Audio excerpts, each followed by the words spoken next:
की छठी सभा में हम लोग प्रवेश करें। तो हम लोग इन दिनों कल से लेकर आज तक अभी भगवान शिव का श्रृंगार कर रहे हैं। बाबा विवाह को तैयार हो रहे हैं और बाबा का जो श्रृंगार हम लोग कल से आज तक सुन रहे हैं, वास्तव में वो श्रृंगार नहीं है। कहने को तो बाबा का श्रृंगार हो रहा है, शिव ही शंभुगन करें श्रृंगारा, लेकिन गहराई से देखो तो ये शिव तत्व है। शिव माने कल्याण, और जिसको कल्याण की प्राप्ति करनी हो, जिसको शिव तत्व की प्राप्ति करनी हो, उसको बाबा के इस श्रृंगार को सुनते सुनते अपना श्रृंगार करने का प्रयास करना चाहिए। जटा मुकुट अहिमौर समारा, कुंडल कंकन पहिरे ब्याला, तन विभूति पट के हरि छाला, शशिललाट सुंदर सिर गंगा, नयन तीन उपवीत भुजंगा, गरल कंठ उर नर सिर माला, अशुभ वेश शिव धाम कृपाला, कर त्रिशूल अरु डमरू विराजा, चले बसाह चढ़ी बाजहि बाजा। भी सुनने में कहने में तो बहुत सामान्य सी चौपाइयां हैं कि वो जटाओं का मुकुट, और लेकिन कल आप सुन चुके हो ये सब शिव तत्व हैं। ये शिव जी में सब ये बातें हैं, और इतनी बातें जो अपने में उतार पाए, ये सब बातें, उसको शिव की प्राप्ति हो जाती है। वो स्वयं शिव हो जाता है, वो स्वयं कल्याण की मूर्ति हो जाता है, उसको कल्याण की प्राप्ति हो जाती है। तो कल तक हम लोग 5 चौपाई में से 3 चौपाई सुन पाए थे। श्रृंगार की जो 5 चौपाई हैं, आज की बात मैं शुरू करूंगा। थोड़ा सा गहराई के साथ सुनना है, थोड़ी देर अभी और, क्योंकि 1-2 चौपाई बची हैं तो काहे फिर संक्षेप में किया जाए। अगली चौपाई जो चौथी है श्रृंगार की, वो है गरल कंठ। शिव जी का एक तत्व भी है गरल कंठ। कंठ माने गला, और गले में उनके क्या है? गरल। गरल माने होता है विष, जहर। गरल कंठ, शंकर जी विष को अपने गले में रखते हैं, ना उसको अंदर उतारते हैं, ना उसको उगलते हैं। विष उगल दिया जाए तो हमारा पूरा परिवार जल उठेगा, और विष निगल लिया जाए तो आप स्वयं जल उठोगे। विष कोई अच्छी चीज नहीं है। विष माने खाली जहर नहीं उसको मानना है। विष माने होता है विषमताएं, विष माने होता है बहुत कुछ। विष माने प्रतिकूलताएं, विष माने कर्कश वाणी, विष माने समाज की बुराइयां, निंदा, व्यंग, ये सब मिला के विष कहलाता है। एक लाइन में कहूं तो जो कुछ आपको सुटेबल नहीं पड़ता वो सब विष है। जो आपको सुटेबल है वो अमृत है, जो आपको अच्छा लगता है, और जो आपको नहीं सुहाता है वही विष है। ठीक है ना? तो आपको क्या क्या नहीं सुहाता, आप अपने आप गणित लगा लो। गाली आपको सुहाती है? गाली जहर है। निंदा, कोई निंदा आपकी करे आपको सुहाता है? वो जहर है। कोई आपको आपकी बुराई करे सुहाता है? वही जहर है। कलह जहर है, बुराई जहर, निंदा जहर, व्यंग जहर, विषम परिस्थितियां जहर, विषमता जहर, प्रतिकूलता जहर, ये सब मिला के विष का अर्थ है आपको जो कुछ प्रतिकूल पड़ रहा है, ठीक समझिएगा, वो सब विष है। और उसको निगलोगे, उतारोगे अंदर, तो आप स्वयं झुलस जाओगे। और उसको उगलोगे, अगर आप उसका दमन करोगे, तो फिर आपके जो आसपास का वातावरण है, आपका परिवार, आपका समाज, मोहल्ला, ये सब धधक उठेगा। तो विष को ना निगला जाए, ना उसको उगला जाए, फिर क्या किया जाए? नीलकंठ बन करके जब जब विष जैसी कोई चीज सामने आए, जब जब कोई बुराई करे, कोई निंदा करे, कोई गाली दे, कोई कलह करे, कोई व्यंग करे आपके ऊपर, कोई आपके प्रतिकूल कोई काम करे, तो उसका एक ही उपाय बचता है। निगलोगे तो आप परेशान, उगलोगे तो आपका पूरा वातावरण परेशान हो जाएगा। उसको नीलकंठ बन के यहां रख लो, न यहां न यहां, यहां रखो उसको, तो आप और आपका परिवार दोनों झुलसने से बच जाएंगे। लेकिन एक बात और ध्यान रखना, शंकर जी विष पान करते हैं, लेकिन विष में राम को मिला के तब पीते हैं। इसको भी आप ख्याल रखिएगा जीवन में। शंकर जी खाली विष नहीं पीते हैं, विष प्लस राम, विष प्लस राम। जब जब विष जैसा कोई वातावरण, कोई विष जैसा माहौल, कोई विष जैसा सिचुएशन आपके जीवन में आए, तो बड़े शांति उसमें राम का नाम मिला दो उसी में, विष में, और राम का नाम मिला के विष में पी जाओ और नीलकंठ बन के उसको यहां धर लो। और खास करके शादी के बाद, गृहस्थ आश्रम के बाद बहुत विष पान करना पड़ता है। शादी के पहले थोड़ा जहर कम होता है जीवन में, शादी के बाद ही बड़ी प्रतिकूलताएं जीवन में आती हैं, झंझटें बहुत हो जाती है शादी में। ये मैं कोई निंदा नहीं कर रहा हूं, बड़ी आफतें हो जाती हैं। मैं शादी के पहले बैचलर आदमी कौन समस्या है, पढ़ाई खाली उसको करना सिर्फ बस है, पढ़ाई करना था, पढ़ाई कर रहा है बस वो। फिर शादी के बाद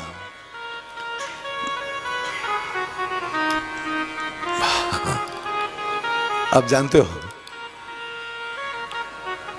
बड़ा विषपान करना पड़ता है, बड़ा विषपान करना पड़ता है।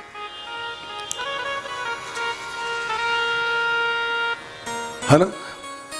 एक भाई ने एक महात्मा से पूछा कि सूर्य ग्रहण और चंद्र ग्रहण में खतरनाक कौन होता है? कब दोनों ठीक होते हैं, तीसरा बड़ा खतरनाक होता है। कब तीसरा का नाम क्या है? कहा पाणी ग्रहण। सूर्य ग्रहण तो 1 घंटे बाद छोड़ देता है पिंड, चंद्र ग्रहण लगे 1 घंटे बाद छोड़ मुक्ति मिल जाती, लेकिन पाणी ग्रहण ऐसा ग्रहण है, एक बार टच कर जाए तो गुलेला घाट के पहले छोड़ता ही नहीं। विषपान है। गृहस्थी में बहुत समस्याएं होती, बहुत समस्या, बहुत को राजी करना पड़ता, बहुत कुछ राजी करना पड़ता है, बहुत कुछ सहना पड़ता है। अब वो सहना इतना आसान नहीं है। वो नीलकंठ बनने का अभ्यास जो नहीं कर पाएगा वो तबाह हो जाएगा, नहीं तो उसका परिवार तबाह हो जाएगा, या तो वो तबाह है तो उसका परिवार तबाह।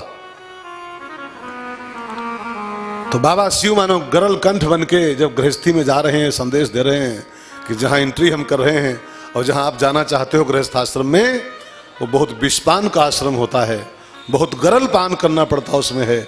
नीलकंठ बनने का अभ्यास आपका नहीं होगा, आप तबाह हो जाओगे, आप जी नहीं पाओगे चैन से।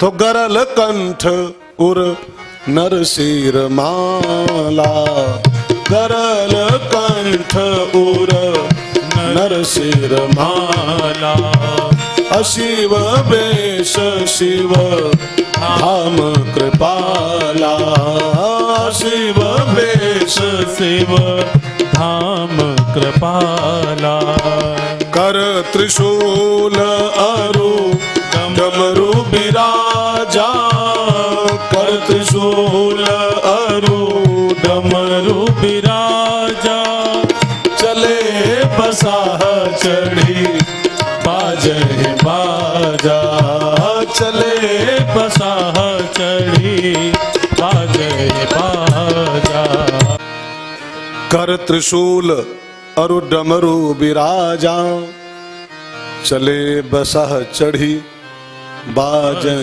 बाजा। 5 चौपाई के श्रृंगार के प्रसंग में से ये जो अंतिम चौपाई है, बाबा जब गृहस्थ आश्रम में जाने को तैयार हो रहे हैं, दुल्हा बन रहे हैं, तब एक अंतिम काम जो बाबा ने और किया है, कर त्रिशूल, त्रिशूल को हाथ में धारण किया है। मैं आपको कई बार कह चुका हूं कल से आज तक, ये सब शिव तत्व हैं। जिसको शिव तत्व की प्राप्ति करनी हो, कल्याण तत्व की प्राप्ति करनी हो, उसको इन सब बातों को फॉलो करना पड़ेगा। कर त्रिशूल, त्रिशूल हमारी मुट्ठी में होनी चाहिए। जिसकी मुट्ठी में त्रिशूल है वो शिव तत्व की प्राप्ति करने में सक्षम है, और उसको गृहस्थ आश्रम का स्वाद मिलेगा। क्योंकि बाबा गृहस्थी में जा रहे हैं ना, तो गृहस्थ आश्रम का स्वाद लेने के लिए त्रिशूल हाथ में होना बहुत जरूरी होता है। अब त्रिशूल क्या है? अब खाली वो मत देखना कि बाबा के हाथ में त्रिशूल रहता है, वो तो खाली सीन है एक, वो सीन का दर्शन दूसरा है। खाली सीन देखोगे कि हाँ मुट्ठी में त्रिशूल लिए हैं, वो एक दर्शन है, लेकिन इस दर्शन का भी एक दर्शन है, लेकिन इसकी फिलॉसफी है। तो त्रिशूल की परिभाषा हमारे संतों ने बताई है। त्रिशूल माने होता है त्रिशूल, त्रि माने 3, और शूल माने होता है कांटे जो हमको चुभते हैं। मेघनाथ जी को चुभ गया था, वे मेघनाथ ने मारा था ना लक्ष्मण जी को, वीर घातनी छाड़े सांगी और लक्ष्मण उर लागी, इसमें 3 उसमें थे वो। हमको जो शूल की भांति चुभ रहा है जीवन में हमारे, वही त्रिशूल है। और क्या है त्रिशूल वास्तव में? तो भगवान ने गीता में कहा है, कामः क्रोधः तथा लोभः त्रिविधम नरकस्येदम द्वारम। गीता में ठाकुर कहते हैं ये 3 इंसान को बहुत पीड़ित करते हैं। 3 आइटम, कामः क्रोधः तथा लोभः, त्रिशूल। त्रिशूल।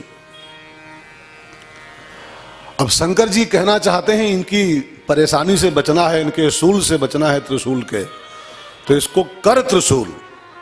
ये त्रिशूल आपकी मुट्ठी में चाहिए, कर त्रिशूल। मुट्ठी में होने का मतलब क्या होता है? अपने एक मुहावरा है हिंदी भाषा में कि मेरी मुट्ठी में है वो तो मेरी मुट्ठी में है। मुट्ठी में होना मतलब बस में होना। ये त्रिशूल हमारे बस में हो, ये काम क्रोध लोभ हमारी मुट्ठी में हो, ये हमारे ऊपर हावी नहीं, ये हमारे कंट्रोल में हो। ये तीनों जब हमारे ऊपर हावी होते हैं ना, तब ये परेशान करना शुरू करते हैं। रामायण में एक चौपाई है, मानस के उत्तर कांड में बाबा जब एक चैप्टर उठाए हैं मानस रोग, गोस्वामी जी कहते हैं, काम वात कफ लोभ अपारा, काम वात कफ लोभ अपारा, क्रोध पीत नित छाती जारा, काम वात कफ लोभ अपारा, क्रोध पीत नित छाती जारा। आयुर्वेद के अनुसार मनुष्य के जीवन की समस्त बीमारियों के 3 कारण होते हैं, वात पित्त और कफ। आयुर्वेद के हिसाब से वात पित्त और कफ जब ये डिस्टर्ब होते हैं तब बीमारियों के से घिर जाते हैं। जब काम वात बिगड़ता है तो ये गठिया और पठिया जाने क्या कैसे हो जाता है, पित्त बिगड़ता है तो पलटी वगैरह, और लोभ बिगड़ता है तो अस्थमा और क्या क्या स्नोफिलिया सब ये सब हो जाता है, जुकाम उकाम। ये 3 आइटम जो आपके अंदर हैं, वात पित्त और कफ, ये लिमिट में रहे, ये सम्यक रहे तो आप स्वस्थ रहोगे। इनका बैलेंस जो डिसबैलेंस होता है, काम माने वात पित्त कफ का, तो इंसान अस्वस्थ हो लेता है। ये वात पित्त कफ क्या है? तो गोस्वामी जी यही त्रिशूल बताए हैं। त्रिशूल काम वात कफ लोभ और क्रोध पित्त, ये लिमिट में रहे, ये आपके कंट्रोल में रहे, आप स्वस्थ रहोगे। और जहां इनका बैलेंस बिगड़ता है ये त्रिशूल बन जाता है, अब फिर इंसान को इतना पीड़ित करता है, तेहते पिन उपजे बहुत सूला, बहुत सूला। ये त्रिशूल ही फिर बहुत सूल पैदा कर देते। ये हमारे कंट्रोल में चाहिए। देखो, निंदा नहीं है काम क्रोध लोभ की, काम बिल्कुल ना हो, क्रोध बिल्कुल ना हो जीवन में। अरे काम भी हमारे यहां जीवन में एक अंग माना गया है। 4 पुरुषार्थों में से काम एक पुरुषार्थ है। धर्म अर्थ काम चाहिए जीवन में। काम नहीं होगा तो आपके जीवन में कोई रस नहीं रह जाएगा। काम न हो तो जिंदगी में कोई रस है? जिंदगी सब नीरस खुश्क हो जाएगी जिंदगी। वो जब कामदेव को भस्म किया ना शंकर बाबा ने, तो सप्तऋषि आए थे पार्वती जी के पास कि देवी जी अब क्या विवाह करोगी तुम, अब शादी वाला प्रोग्राम हटाओ। कहा क्यों, क्या हुआ? कि तुम्हारे पति काम एक भस्म कर दिया। अब बिना बिना काम के वो काम विहीन क्या जीवन कोई होगा? जिंदगी में काम ना हो तो रस विहीन जीवन हो जाएगा। काम चाहिए, काम ना हो तो संतान कैसे होगी? सबका काम नष्ट हो जाए, सब अखंड ब्रह्मचारी हो जाए तो संसार की जो ये वृद्धि हो रही सब ब्लॉक हो जाएगी। यहाँ पर संसार का सब विकास रुक जाएगा। काम चाहिए जीवन में, लेकिन मुट्ठी में चाहिए काम, मुट्ठी में चाहिए। अच्छा, क्रोध न हो तो इंसान कैसा? बिल्कुल गुस्से न होए तो इंसान है कि काठ का उल्लू है। फिर बिल्कुल गुस्से न होए, भोलेनाथ भोले भंडारी, चाहे लड़का कुछ कहा है, चाहे बीवी कुछ कहा है, पड़ोसी कुछ कहा है, चाहे कलाकार कुछ कहें, चाहे आयोजक कुछ कहे, हम जो हाँ हाँ ठीक है ठीक है, हम इंसान हैं। फिर हमको चुल्लू भर पानी में नाक बोर के पहले मर जाना चाहिए। क्रोध चाहिए जीवन में, थोड़ा क्रोध चाहिए। भयो कोप कंप्यो त्रलोका, बोले राम सकोप तब। मौका पड़े तो राम भी गुस्सा करते हैं, हाँ? मौका पड़े तो भोले शंकर इतने भोले भंडारी हैं तब भी गुस्सा करते हैं। भयो कोप तो सौरभ पल्लव मदन बिलोका, तो भयो कोप। क्रोध चाहिए, बिना क्रोध का जीवन कोई जीवन है। आपका बेटा रात को 10 बजे घर वापस आए और आप अच्छा भैया खा लो सो जाओ, तो आप पापा हो कि पापी हो? हाँ? आपका बच्चा 11 बजे रात को आए और अब कुछ पूछबे ना करो उसे, अरे उसको 2 थप्पड़ लगाओ, कहां थे 11 बजे घड़ी देख रहे हो? इतना गुस्सा चाहिए आपके अंदर, नहीं तो आप फिर आप जीने के अधिकारी नहीं संसार में हो, आपको जीने का हक नहीं। गुस्सा भी जीवन का एक अंग है, होना चाहिए, लेकिन मुट्ठी में, हमारे मुट्ठी में। लोभ भी चाहिए, लालच ना हो तो इंसान निष्क्रिय हो जाएगा। लालच ना हो, कुछ पाने की इच्छा ना हो, कुछ पोइए ना हो, कुछ करोगे आप फिर हाथ पे हाथ धर लोगे आप। फिर हमको कुछ चाहिए ही नहीं तो क्या करना, क्या करना? फिर आप निष्क्रिय हो जाओगे, आप डीएक्टिव हो जाओगे, आप समाज से हो जाओगे डिलीट। तो एक्टिव रहने के लिए इंसान को थोड़ा कुछ पाने की इच्छा चाहिए, लोभ भी चाहिए, लेकिन ये तीनों नॉन कंट्रोल्ड नहीं चाहिए। ये तीनों मनमाने ढंग से जीवन में हावी हमारे हों तब ये नुकसानदायक होते हैं। ये तीनों कर त्रिशूल हमारी मुट्ठी में हो। काम नहीं बुरा है, कामी पना बुरा होता है। काम बुरा होता तो गोस्वामी जी उत्तर रामायण की समाप्ति पर काम ही नार प्यारे जिम कहते हैं। काम बुरा नहीं है, काम ही नार प्यारे जिम। उनको कहना पड़ा है जैसे कामी को नारी प्रिय होती है, ऐसे तुलसी को राम प्रिय हो। काम नहीं बुरा है, कामी पना बुरा होता है। क्रोध नहीं बुरा होता है, क्रोधी पना बुरा होता है। लोभ नहीं बुरा होता है, लोभी पना बुरा होता है। जब लोभ में अंधे हो जाते हैं, लोभ हमारे ऊपर हावी हो जाता है, तब फिर ये दुष्कर हो जाता है, तब फिर शूल बन जाता है। तो कर त्रिशूल, बाबा कहना चाहते हैं शिव तत्व की प्राप्ति करना चाहते हो, कल्याण तत्व की प्राप्ति करना चाहते हो, अथवा गृहस्थाश्रम का स्वाद चाहते हो, तो ये काम क्रोध लोभ का त्रिशूल आपकी मुट्ठी में चाहिए, आपके कंट्रोल में चाहिए। हमारे बापूजी एक बड़ी प्यारी बात बोलते हैं कि ये काम क्रोध लोभ आदि ये सब पशु हैं, पशु। काम क्रोध लोभ मोह आदि ये सब जानवर हैं, और ये हमारी आपकी मानुषता को, मानवता को दबाए हुए हैं। जिसके पशु हावी हैं उसकी मानवता दबी पड़ी है। जितनी मात्रा में इन पशुओं पर आपका कंट्रोल होता जाएगा, इन पशुओं पर, काम पर, क्रोध पर, लोभ पर, जितनी मात्रा में ये आपकी मुट्ठी में आएंगे, उतनी मात्रा में आपकी जो मानवता है, मनुष्यता, वो विकसित होनी शुरू हो जाएगी। पशुता कंट्रोल होनी शुरू हो जाए तो हमारी मनुष्यता का विकास होना शुरू हो जाता है। तो अगर अपनी मानवता का निखार चाहते हो, अपनी मनुष्यता का निखार चाहते हो, तो अपनी पशुता को अपनी मुट्ठी में करो। कर त्रिशूल का यही अर्थ मेरी समझ से है। तो गांव चौपाई, कर त्रिशूल अरु डमरू बिराजा, कर त्रिशूल अरु डमरू बिराजा, चले बसाह चढ़ी बाजहे आजा, चले बसाह चढ़ी बाजहे बाजा। हाथ में त्रिशूल लेके शंकर जी जब रेडी हुए दूल्हे राजा, तब सबसे अंतिम सवाल आया कि दूल्हे का वाहन क्या बने, कौन सी गाड़ी बुक की जाए, बोलेरो, स्कॉर्पियो, नैनो, i20 क्या i10, कौन सी गाड़ी मंगाई जाए? तो बाबा ने सारी गाड़ी खारिज कर दिया, कोई गाड़ी नहीं, भाड़े की गाड़ी हम चलेंगे। रामायण में एक चौपाई है, चालीसा में बहुत प्यारी चौपाई है, आपन तेज, बहुत बढ़िया चौपाई, इसका बड़ा कीमती अर्थ है। आपन तेज सम्हारो आपे, आपन तेज सम्हारो आपे, तीनों लोक हाँकते कांपे। तीनों लोक हाँकते कांपे। इस चौपाई को मैं यहाँ क्यों डाला हूं? इस चौपाई का यहाँ से क्या संबंध है कि भगवान शंकर अपनी गाड़ी पे जा रहे हैं, उधार की गाड़ी नहीं मंगा रहे हैं। इस चौपाई का अर्थ यहाँ सुटेबल बैठ रहा है, भगवान ने जो आपको दिया है आपन, आपन उसी को संभालो आप खाली बस। उधार पर जीना कोई जीना नहीं होता है। दूसरों की प्रतिष्ठा, दूसरों का वैभव, दूसरों की गाड़ी, दूसरों की सूट, उधार का जीवन कोई जीवन है? आपन तेज संभालो आप है। भगवान ने जितना आपको दिया है, जो कुछ आपको दिया है, तेज की बात माने खाली तेज नहीं, तेज माने जो कुछ आपको दिया भगवान ने।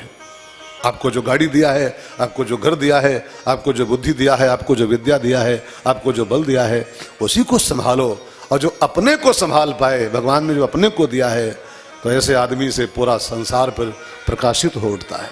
जो बहुत उधार का जीवन जीते हैं ना, बहुत डिपेंडेबल जीवन, पराधीन जीवन, सपने हो सुख नहीं। जो दूसरे की i20, दूसरे की बोलेरो बहुत ताकते हैं, तो गाड़ी पठाओ, भगवान ने जो आपको दिया है उस पर चलो। दूसरे के जो है वो अपने उसको मुबारक हो।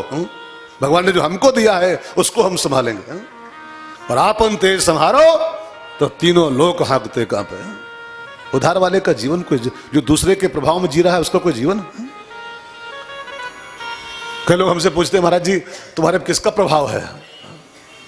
कई लोग आते हैं पूछने, महाराज जी तुम किसका प्रभाव में चलते हो, किसको अपना वो मानते हो, किसका प्रभाव के ऊपर है? किसका प्रभाव मेरे ऊपर है? हाँ, रमेश भाई के ऊपर रमेश भाई का ही प्रभाव होना चाहिए बस। उधार का प्रभाव क्यों यार? ठीक है, शुभ जहां से मिले लेना चाहिए, अच्छा जहां से मिले ले, लेकिन रमेश भाई किसी के प्रकाश में जिए ये ठीक नहीं। रमेश भाई का खुद का प्रकाश होना चाहिए। हाँ? उधार के प्रकाश पे जीना कोई जीना है यार? भगवान बुद्ध ने कहा था, वेद में एक मंत्र था, अपदीपो भव। उधार की जिंदगी मत जियो, उधार का प्रकाश लेके मत चमको संसार में। अपदीपो भव माने आप स्वयं दीपक बनो, आपन तेज संभालो। बाबा ने कहा i20 कुछ नहीं चलेगा, हमको हमारे पास जो है वो सिर्फ चलेंगे। हमारी गाड़ी स्वयं की हमारे पास है। कौन सी गाड़ी है? वो कौन सा एक भजन था, वो देहात के लोग गाते थे, हमारे गांव के लोग, हाथी और घोड़ा। हाँ, हाथी और घोड़ा शिव के मनहु न भावे। हाथी घोड़ा बहुत लाए गए, बाबा सब खारिज कर दिए। नो, मेरा अपना खुद का। बुढ़वा बैल कहाँ पाइब हो शिव मानत ना, बुढ़वा बैल कहाँ पाइब हो शिव मानत नाही। काल के शिव का मनाइब हो शिव मानत नाही। ऐसा कुछ एक गीत था पहले बचपन की बात। तो भगवान शंकर चले बसाह चढ़ी, अपने बैल पर चढ़े हैं शंकर जी और शादी करने चले। ये बैल वास्तव में क्या है? भगवान शंकर जिस पर सवार है, ये बैल खाली बैल ऑक्स नहीं कि वो बस बैल होगा। इसकी बड़ी सुंदर कथा है। कभी शिवपुराण आपने पढ़ी है? शिवपुराण में कथा आती है, जो ये बैल है ना, ये भगवान शंकर का धर्म है। ब्रशो ही भगवान धर्म। ये खाली बैल नहीं है कि वो शंकर जी बैल पे चलते हैं। बैल का अर्थ होता है ब्रशो ही धर्म, भगवान शिव धर्म पर सवार होकर चलते हैं। एक बात बहुत ध्यान देकर सुनिएगा, शिव माने होता है कल्याण, और कल्याण की सवारी है धर्म। ये सूत्र बन रहा हम सबके जीवन में समझने वाला। जिसको अपने जीवन में कल्याण की प्राप्ति करनी हो, शिव की प्राप्ति करनी हो, तो शिव हमेशा बैल पर चलता है। जैसे दुर्गा मैया हमेशा शेर पर ही चलती है, इसको ख्याल रखिएगा। दुर्गा मैया जब आपके जीवन में आएंगी, जब भी आएंगी, वो शेर पर आएंगी, ठीक है ना। शीतला मैया जब आएंगी तो उनका वाहन क्या है, जो भी है। हा? ऐसे ही कल्याण शिव जब भी आपके जीवन में आएगा, वो बैल पर ही आएगा। जिसके जीवन में बैल की सवारी है, जो धर्म को अपने जीवन में शामिल किए हुए है, जो धर्म में जीवन जीता है, उसी के यहां शिव का प्रवेश होता है, शिव का पदार्पण होता है। अच्छा, एक बात और जान लो, मैंने कहीं श्लोक पढ़ा था, ये तो श्लोक हमको बहुत याद नहीं रहते हैं, संस्कृत थोड़ा कम पढ़े तो हमारा काम चलता रहता है, कुछ हमारे आचार्य जी लोग सब कम ज़्यादा रह गए, बातें हम तो संस्कृत पढ़वे नहीं गए। तो उसमें एक मंत्र आता है, आत्मा त्वम। अभी किसकी शायद पुष्पदंत का लिखा हुआ है, उसमें स्तोत्र है कोई, उसमें आता है आत्मा त्वम। त्वम माने शंकर जी। तो शंकर जी कुछ और नहीं, अलग से किसी चीज का नाम शंकर नहीं है, आत्मा त्वम, आत्मा ही शिव है। तो अगर आत्मा शिव है, जरा गौर से देखिएगा इस सूत्र को, तो आत्मा का वाहन क्या है? आत्मा किस पर चलती है बैठ करके? हाँ नहीं, परमात्मा तो उसका अंश ही है, आत्मा उसका अंश है परमात्मा का। जैसे इसके अंदर जो आत्मा है वो किस पर चल रही है? हाँ? नहीं, अब आप ऐसे ना, वैसे सुन के ना बोलो, खाली सोच के बोलो। आत्मा इसके अंदर तत्व एक है, लेकिन उसका वाहन क्या है? शरीर। भाई अगर ये शरीर ना हो तो फिर आत्मा कैसे चल पाएगी? तो आत्मा का वाहन है शरीर, आत्मा त्वम, आत्मा ही शंकर है। तो आत्मा का वाहन है शरीर, मतलब हमारा शरीर धर्म में होना चाहिए। ये नंदी बन जाए हमारा शरीर, अगर नंदी, और नंदी माने खाली बैल नहीं, धर्म। जो अपने देह से धर्म का पालन करता है उसकी आत्मा खुश होती है, उसकी आत्मा शिवमय हो जाती है, उसकी आत्मा कल्याण तत्व की प्राप्ति कर लेती है। बस अपने देह को धर्म बना दो, देह को नंदी बना दो।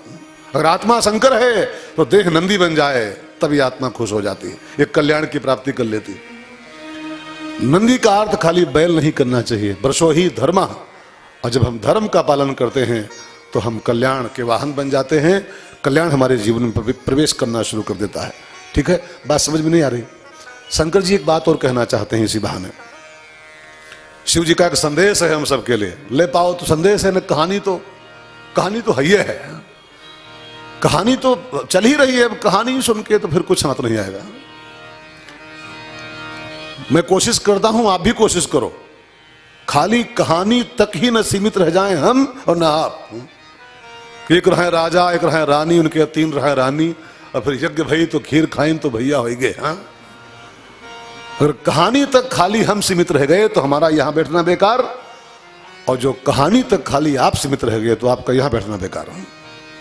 दोनों को कल्याण की प्राप्ति नहीं होगी, दोनों तत्व तक चले। और भगवान शिव का मैसेज है कि मुझसे कुछ सीखो। मैं गृहस्थ आश्रम में प्रवेश करने जा रहा हूं, शादी करने जा रहा हूं।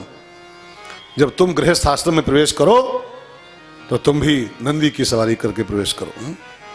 मैंने गृहस्थ आश्रम में प्रवेश करो तो धर्म की सवारी करके प्रवेश करो। हमारा गृहस्थ आश्रम धर्म प्रधान होना चाहिए। एक बड़े प्यारे महात्मा जी बोल रहे थे, जिसका गृहस्थ जीवन धर्म प्रधान होता है ना, तो उसका गृहस्थ आश्रम भी सन्यास से बेहतर होता है। सन्यास, उसकी निंदा नहीं कर रहा हूं, लेकिन शास्त्रों में साफ साफ लिखा है धर्म प्रधान गृहस्थी सन्यास से बेस्ट होती है, और संग्रह प्रधान सन्यासी 2 कौड़ी का होता है। मैंने सन्यास भी ले लिया हो और उस संग्रह भी कर रहा हो, ढूंढ भी रहा हो कि कहां से माल मिले, कहां से प्लाट मिले, कैसे माल मिले। संग्रह प्रधान सन्यासी 2 कौड़ी का होता है, और धर्म प्रधान गृहस्थ सन्यासी से बेहतर होता है। आपको शायद पता है कि नहीं पता, भागवत में एक मंत्र आता है, भागवत में आता है कि ग्रंथों में आता है, इंसान को सन्यास तभी लेना चाहिए, वो चाहे चौथापन आ जाए, चाहे 90 साल के हो जाओ, इंसान को सन्यासी बनने का अधिकार तब मिलता है यद हरेव बिरजेत तद हरेव प्रव्रजेत। वेद की आज्ञा है ये, शास्त्रों की। जब तक इंसान को पूर्ण वैराग्य न हो जाए, पूर्ण वैराग्य, तब तक उसको परिव्राजक नहीं बनना चाहिए। जब तक एक भी चीज को पाने की इच्छा अंदर बची है संसार की, तब तक आपको सन्यास का हक नहीं मिलता है। और सन्यास ले लिया और उसके बाद भी अगर इसका जुगाड़ चल रहा अंदर अंदर है, हाँ? कहाँ से प्लाट पाए जाएं, कैसे रुपया पाए जाएं, कैसे मान सम्मान पावें, तो फिर संग्रह प्रधान सन्यासी 2 कौड़ी का होता है, और धर्म प्रधान गृहस्थी सन्यासी से बेहतर होता है।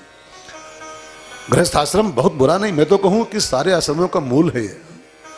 जो लोग सन्यास ले पाते हैं ना, मान लो शादी नहीं करते हैं, सन्यासी हो गए, वो गृहस्थों की बड़ी बुराई करते हैं हम लोग। ये गृहस्थ ये सब नरक जाएंगे, ये जो गृहस्थ हैं ये सब जहन्नुम जाएंगे। भूल जाते हैं वो सन्यासी लोग इस बात को शायद। अच्छा सोचो, अगर जो सन्यासी आज बना है उसके माता पिता भी सन्यासी होते, अगर सन्यासी के पापों जो सन्यासी होते तो सन्यासी कहां से आता हो? जो आज गृहस्थी बुराई कर रहा है, ये गृहस्थ ये सब जहन्नुम जाएंगे, गृहस्थी वाले सब। हाँ? सन्यासी ही बेहतर होते हैं। अगर उनके पापों सन्यासी होते तो वो सन्यासी कहां से टपकते हुए, कहां से आते हुए? उनको धन्यवाद करना चाहिए कि उनके माता पिता गृहस्थ थे तो उनका जन्म वो संसार में हुआ है। हाँ? मैं कहूं तो सारे आश्रमों का मूल है गृहस्थ, सारे आश्रमों से श्रेष्ठ है गृहस्थ आश्रम। बस शर्त क्या है कि धर्म प्रधान गृहस्थी हो। हमारे यहां लिखा है प्रत्येक गृहस्थ को 4 आइटम पाने का प्रयास करना चाहिए। जो गृहस्थ जीवन में हैं वो सब 4 आइटम 4 फल पाने का प्रयास करें जीवन में, तो गृहस्थ होकर भी वो मोक्ष की प्राप्ति कर लेंगे। कौन कौन 4 आइटम? पहला आइटम देखो, क्रम देखिए, सिस्टम। पहला आइटम धर्म, दूसरा आइटम अर्थ, तीसरा आइटम काम, तब चौथा आइटम मोक्ष। अब पहले नंबर पर धर्म को रखा गया, इसका मतलब क्या है? नंबर 1 पे धर्म क्यों रखा गया? चारों पुरुषार्थों में 1 नंबर पर धर्म को रखिए। धर्म का ख्याल करते हुए, धर्म को आगे रखते हुए अर्थ की प्राप्ति की जाए। धर्म का ख्याल रख के तब काम सुख का भोग किया जाए, मतलब धर्म का ख्याल रखा जाए। और धर्म को भूल के अर्थ और धर्म को भूल के काम, तो मोक्ष कैंसिल, मोक्ष कैंसिल। अगर लास्ट आइटम पाने की इच्छा जिस गृहस्थी को हो, जो मोक्ष सन्यासी पाते हैं वही मोक्ष गृहस्थ पा सकता है। लेकिन शर्त क्या है कि धर्म को आगे रख के तब अर्थ कमाए, धर्म को आगे रख के तब काम सुख का भोग करे, मोक्ष की प्राप्ति उसको हो सकती है। गृहस्थ नहीं बुरा है, बस शर्त क्या है कि चले